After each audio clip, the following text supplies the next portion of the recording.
Thank you very much, Mr. Chair, and thank you, Secretary Blinken, for attending this hearing and for your patience with putting up with the theatrics of my colleagues on the other side of the aisle.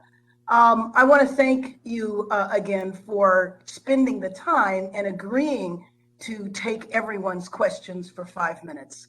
The departure from Afghanistan has provided really unprecedented insight into our foreign policy. In addition to demonstrating the bravery, dedication, and professionalism of our military, diplomats, and Afghan partners, it has also shown how a 20-year effort and billions of dollars have really raised questions about what the return of investment is that we desired in terms of sustaining peace and stability in Afghanistan. The assumption of power by the Taliban has secondary and tertiary effects on the most vulnerable segments of the population, especially women and children. And we're concerned that it will reverse any gains that were realized in the last 2 decades. So my first question, yes or no, Mr. Secretary, did the agreement from the last administration include any protections for girls and women? Not to my knowledge. So many people are concerned about the status of women and girls in Afghanistan under the Taliban. The restrictions on education, movement, health, physical safety under their regime paints a grim picture. I'd like to know how the administration will work with partners to support advocacy for women's rights and the rights of ethnic and religious minorities in Afghanistan. Here's what I found. Go ahead. Thank you, Congresswoman. One of the truly great achievements of the last 20 years was the progress made by women and girls in particular in Afghanistan. And one of the things that we should be proud of is the support, the leading support that we gave to that when it comes to access to education, to healthcare, to the workforce, entrepreneurship. Those gains were significant, and we were the leading contributor.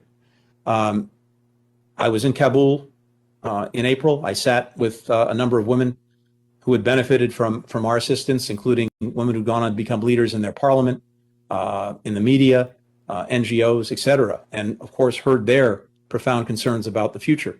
Just recently, when I was in Doha and at Ramstein, talking to people who'd been evacuated from Afghanistan, I spoke to a lot of women and girls and heard their deep concerns about the future, as well as people who are still in Afghanistan.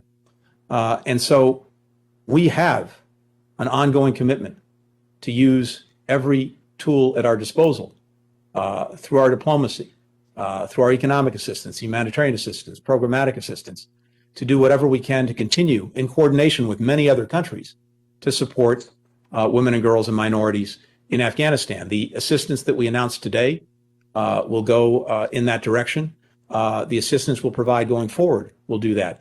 And with regard to women and girls in particular, given the incredible fragility of the situation that they're now in, I will be naming a senior official here at the State Department to focus entirely on the ongoing effort, both from the United States government and in coordination with other countries, to support them. Well, thank you very much. And so will the administration expand the license to operate humanitarian programs in Afghanistan? And how will that take place? And which partners do you see us continuing to work with? In short, yes, that's exactly what we're looking at. And you rightly point out, we've already issued a license to make sure that humanitarian assistance could go forward. We're looking at whether that needs to be expanded, consistent, of course, with our sanctions and consistent with our national security, to allow appropriate assistance to get to those who need it. Who approves that license? Who are we making that request to?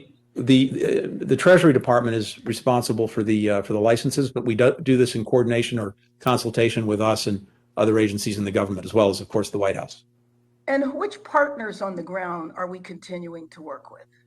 We have, and we can get you the list. We have a number of NGOs that remain active in Afghanistan, as well as NGOs or NGOs. Some are. There are, I believe, a couple of U.S. NGOs that are still active, international NGOs, and UN agencies. I met with the head of the UN's Humanitarian Assistance Program just a few days ago when I was in Doha, and we spent a lot of time talking about how this assistance could continue to go forward and what some of the mechanisms were that could be put in place to make sure that it was getting to the right people and being used effectively.